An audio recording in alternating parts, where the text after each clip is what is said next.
todos. Bienvenidos a nuestro canal. Me llamo Sara y soy una chica avatar. Les haré la presentación de su canal. Hoy vamos a adentrarnos en los secretos e historia de la Plaza de la Revolución, cuyo nombre inicial fue Plaza Cívica o de la República, un lugar emblemático lleno de historia y muchos hechos relacionados con los edificios que la rodean, así como los detalles de los concursos y proyectos del monumento del héroe nacional José Martí. Acompáñenme en este recorrido y no se pierdan los secretos detrás de esta obra. En 1926, cuando gobernaba el general Gerardo Machado, se dispuso a modernizar la ciudad y dotarla de una gran plaza central. Recurriendo a los servicios del famoso urbanista francés Jean-Claude Nicolas Forestier, quien llevaría a cabo los planos de este proyecto con la colaboración de ingenieros y arquitectos cubanos. No se volvería a esta idea hasta 1950, que el gobierno de Carlos Prío Socarrás expropia los terrenos de la Loma de los Catalanes, sitio donde hoy se localiza la que conocemos como Plaza de la Revolución en La Habana. Allí se encontraba un templo católico dedicado a venerar la Virgen Catalana de Montserrat. La demolición de esta ermita comenzaría a finales de noviembre de 1951. La misma sería reconstruida en una elevación a la altura del río Cristal. La definición del proyecto de la plaza, finalmente se acordaría en tiempos del general Fulgencio Batista, en la citada Loma de los Catalanes, considerándose el conjunto como el centro de un sistema de avenidas y plazas, rodeado de grandes edificios públicos, como la Biblioteca Nacional, diversos ministerios, museo, Escuela de Bellas Artes, y otros. Y fue exactamente el punto de partida para comenzar los trabajos de ejecución de la famosa Plaza Cívica o de la República José Martí, su nombre original. Comenzamos con el primer edificio construido del conjunto general, que fue la terminal de ómnibus nacionales. La construcción de la terminal comenzó a gestionarse en 1937 y, en diciembre de 1947, el proyecto sería adjudicado a los constructores Moenc y Quintana, quienes al final de la ejecución serían auxiliados por el ingeniero Pérez Benitoa. La obra tuvo un costo total valorado aproximadamente en 3 millones de pesos cubanos, iguales a dólares estadounidenses, y el 28 de junio de 1951 se inaugura con la salida del primer ómnibus, marca Canberra, destino a Cienfuegos. En ese momento era considerada la segunda de ese tipo en el mundo, después de la de Nueva York en Estados Unidos. Su edificio principal, con 3 niveles, se encontraba en esa época entre los más modernos y mejor equipados. Disponía de confortables salas de espera con aire acondicionado, depósitos de equipaje e información a usuarios y múltiples servicios. La escultura que vemos en su exterior se nombra La Velocidad y su autor es Florencio Gelabert. Al año siguiente se colocaría en el interior del recinto un busto de José Martí. Como Tribunal de Cuentas, organismo creado por el gobierno de Carlos Prío, se construyó un moderno edificio en 1954, según proyecto del arquitecto Aquiles Capablanca, hermano del genial ajedrecista José Raúl Capablanca, con la colaboración de Henry Griffin, Germán Evia y Ramón Cardoso, mereciendo en ese mismo año la medalla de oro del Colegio de Arquitectos. De todos los edificios de la Plaza Cívica como tal, sería el primero que se inauguró en el conjunto perimetral. El programa planteaba la ubicación de oficinas privadas para los magistrados del tribunal, con salones de despachos y dependencias para las secciones y negociados a su cargo. Situado en la avenida Carlos Manuel de Céspedes, de arquitectura modernista, el volumen de sus 9 pisos remeda una mole de cristal con interesantes quiebrasoles en su fachada sur. Posterior a 1959 albergaría el recién creado Ministerio de Industrias y se le agregaría un anexo casi igual al cuerpo original, terminado en 1962. Hoy el edificio lo ocupa el Ministerio del Interior. En una fachada lateral cuenta con un mural de Amelia Peláez y en los bajos, al exterior, hay una interesante escultura de Domingo Ravenet. Ya en este siglo se le agregó un mural exterior en toda la fachada ciega con la imagen de Ernesto Che Guevara. Ministerio de Comunicaciones. Fue el segundo de los edificios terminados del conjunto de la plaza y uno de los 4 que mantuvieron la función para la que fueron proyectados. Posee 9 plantas dedicadas a oficinas y un basamento en el que se ubicaron una gran zona postal, un teatro y otras dependencias. El lobby es el espacio de mayor interés. Posee cierres acristalados en 2 de sus fachadas y se accede al mismo por una marquesina que interrumpe su doble puntal. En su interior se distingue un mural, firmado por R. Radillo, alusivo al desarrollo de las comunicaciones a través de la historia. Ocupa un área de 22.300 metros cuadrados. El proyecto fue del arquitecto Ernesto Gómez Ampera y su edificación costó 2.5 millones de pesos. Palacio de Justicia. El Palacio de Justicia, hoy Palacio de la Revolución, fue proyectado en el año 1943 por el arquitecto Pérez Benitoa en estilo monumental moderno. Se comenzó a edificar en el 1953, por Max Borges e hijos, para albergar el Tribunal Supremo, la Audiencia y todos los juzgados de La Habana. Tiene una superficie de fabricación de 72.000 metros cuadrados. Se proyectó para que el centro del edificio, con 9 pisos, lo ocupara el Tribunal Supremo de Justicia con la Fiscalía General, el de la derecha de 7 pisos para la Audiencia Provincial de La Habana y el de la izquierda. También de 7 pisos, para los juzgados municipales, de primera instancia y de instrucción y por el Tribunal Superior Electoral. A la entrada se asciende por una escalinata de mármol de 60 metros de ancho. El costo del edificio fue de 5 millones de pesos y se terminó en 1957. Muchos arquitectos y urbanistas que, aún reconociendo la calidad del edificio, consideraban que obstruía completamente y le restaba perspectiva a la plaza y al monumento Martí. En un editorial de la revista Espacio, firmado por su director, decía: la llamada Plaza de la República, cuyos errores urbanísticos fueron analizados durante la celebración del Fórum sobre la Plaza de la República, descuella uno que constituye el sumum, nos referimos al Palacio de Justicia. Ese elefante blanco que con sus extendidos brazos parece querer engullir a todo el resto del conjunto, incluyendo al monumento de Martí. Posteriormente, entre los años 1964 y 1965 se le hicieron grandes transformaciones al edificio según proyecto del arquitecto Antonio Quintana Simonetti, para convertirlo en Palacio de la Revolución y sede del Comité Central del Partido Comunista de Cuba. Biblioteca Nacional. Sorprende que, en la década de los 50, etapa en la que existía un movimiento renovador de jóvenes arquitectos, se levantara una obra como esta, en estilo monumental moderno. No obstante, la edificación se destaca por la calidad de su ejecución y por el diseño preciso y adecuado al programa, aunque algo fuera de época, reúne elementos espaciales y compositivos de interés. El vestíbulo de acceso es de doble puntal y está rematado por un lucernario de vidrios policromados. Fue de los primeros edificios que se comenzó a construir en la Plaza Cívica, el cual, sin ninguna visión urbanística del lugar, se había situado a solo 90 metros del monumento a Martí. Al encargarse al arquitecto Varela de la coordinación de los trabajos para la plaza, mandó inmediatamente a paralizar su construcción y poco después se decidió construirlo en su actual ubicación. El proyecto fue de los arquitectos Gobantes y Cabarrocas. Ocupa un área de 22.300 metros cuadrados y tiene una torre almacén de 56 metros de altura. La primera piedra se colocó en 1952 y el edificio fue inaugurado el 21 de febrero de 1958. Teatro Nacional. También en la década de los 50, con el frente hacia la avenida Carlos Manuel de Céspedes y a un lado de la calle Paseo, se comenzó el Teatro Nacional. Está compuesto por 2 grandes salas de espectáculos, la Avellaneda con 2.500 capacidades y la Covarrubias para 800 espectadores, un café cantante para 240 asistentes. Salas de ensayo amplias, un bloque de oficinas, un piano bar con una fachada acristalada hacia la plaza, además de otras facilidades. Su volumetría es maciza pero aligerada por una fachada principal de grandes paños de vidrio. Una marquesina corre por toda esa fachada principal y protege a los asistentes y permite el acceso de varios vehículos.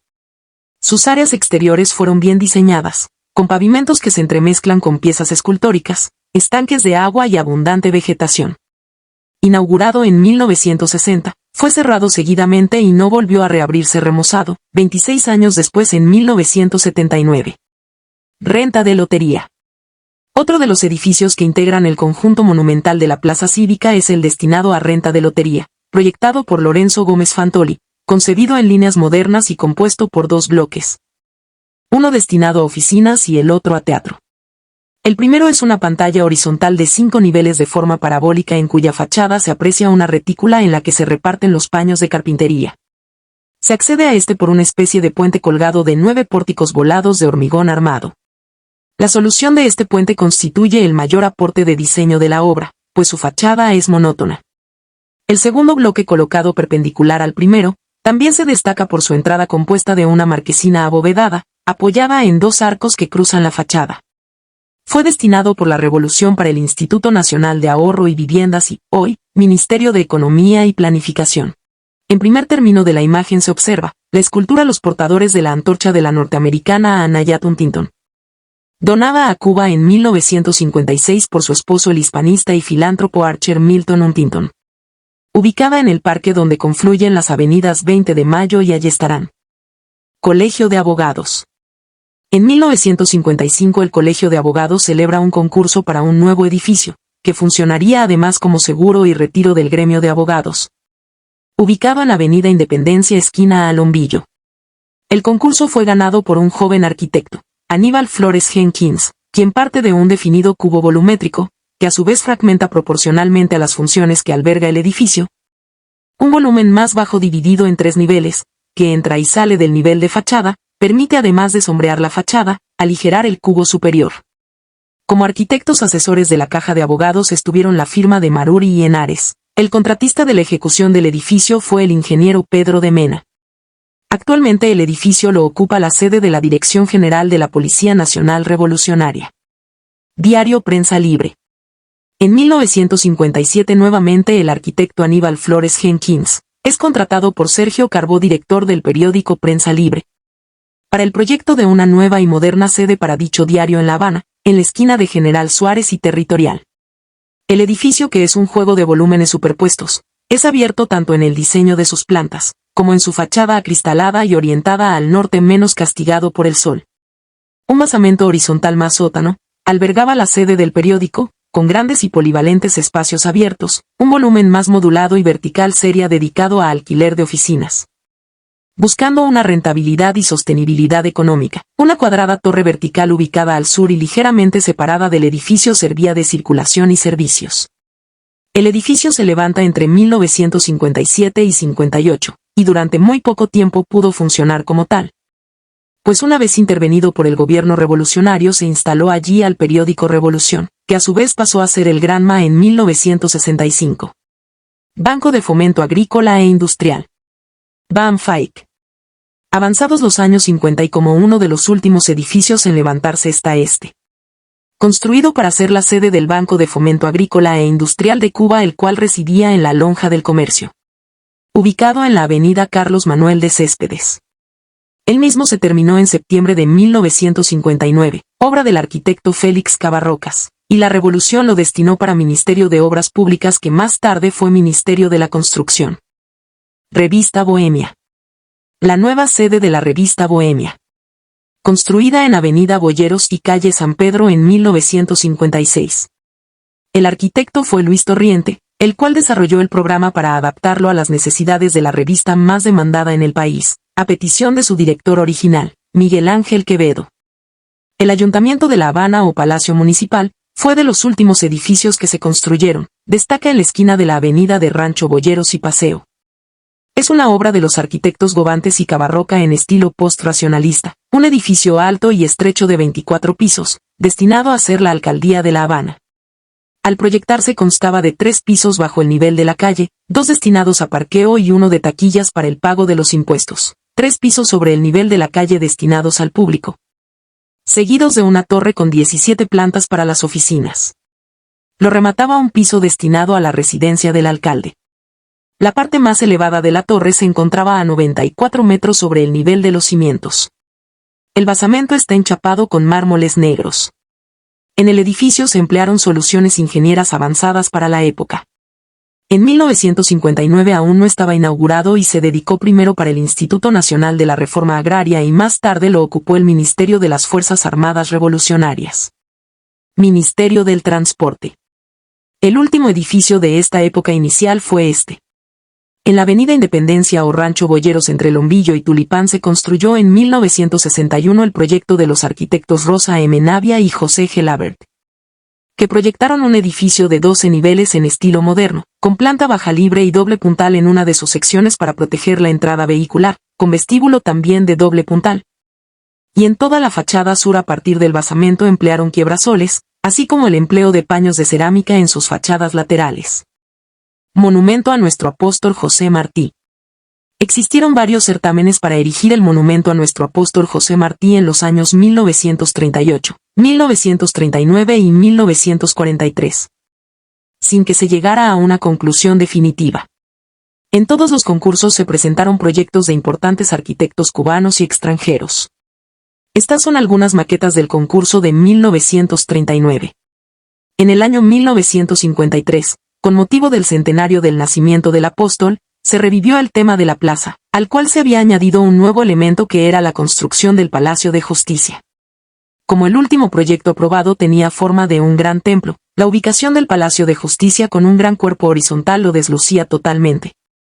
Por lo que se decidió ejecutar el proyecto de monumento realizado por Varela, Otero y Labatut, que consistía en una gran pirámide vertical. El monumento a Martí se compone de dos elementos principales, uno vertical y otro horizontal o basamento, con forma de estrella de 5 puntas, cada una de las cuales dista 38.80 metros del centro. Este cuerpo se destinó a una biblioteca martiana con 5 salas de estudio revestidas de mármol blanco, una en cada punta de la estrella. Además se ubicó un museo martiano separado de la biblioteca por una columnata circular de 25 columnas, situadas en una circunferencia de 20 metros de radio. Los espacios entre columnas se encuentran cerrados por vidrieras metálicas para independizar ambos locales. En el centro del salón hay un prisma regular, también en forma de estrella, que distan 14.31 metros del centro. El prisma central sirve de base al gran monumento vertical también en forma de estrella, que es una pirámide truncada de 94.34 metros de altura sobre la cara superior del cimiento y 101.56 metros sobre el nivel del terreno. El centro del cuerpo vertical es un cilindro de 5.24 metros de diámetro, que forma en su núcleo el hueco de la caja del elevador y circundándola una escalera circular. Ambos, el elevador y la escalera, conducen hasta la parte superior del monumento donde hay 5 galerías de observación, una en cada punta de la estrella. Tanto el cuerpo vertical como el horizontal fueron revestidos de mármol blanco de Isla de Pinos o de la Juventud, y de este material son las escalinatas de acceso a la gran terraza y el piso de esta. El proyecto fue obra de los profesionales, ingeniero civil y arquitecto Enrique Luis Varela, del arquitecto Raúl Otero y del también arquitecto francés Jean Labatut. El cálculo estructural de la obra estuvo a cargo del ingeniero civil Juan B. Pujol. La escultura. En el espacio entre las puntas de la estrella que da frente al nordeste se encuentra la estatua de José Martí de 18 metros de alto, en la cual aparece sentado de forma idealizada. Fue esculpida en mármol blanco, por Juan José Sicre. La talla se comenzó el 15 de octubre de 1956 y se terminó el 15 de agosto de 1958. El mármol se extrajo de las proximidades de Labra en la Isla de la Juventud, cerca de donde inició el destierro José Martí en su adolescencia. La cabeza fue tallada en un bloque de 3 metros de alto por 2 de ancho y un peso aproximado de 18 toneladas. En total la escultura se dividió en 52 piezas, que fueron talladas al pie del monumento. Pues sí, bastaron 8 años para levantar los 12 edificios administrativos y de servicios mostrados, las soluciones viales y el gran monumento, pequeño para nuestro apóstol José Martí, y así convertirse en el centro político administrativo del país. Espero que hayan disfrutado este recorrido por los secretos de la fascinante construcción de la actual Plaza de la Revolución de La Habana, y sé que han quedado complacidos. No olviden darle like al video y suscribirse para más historias como esta. Háganme saber lo que piensan con sus comentarios. Les deseo la mejor de las vidas a todos y no se pierdan el próximo video sobre más secretos. Hasta la próxima. Chao.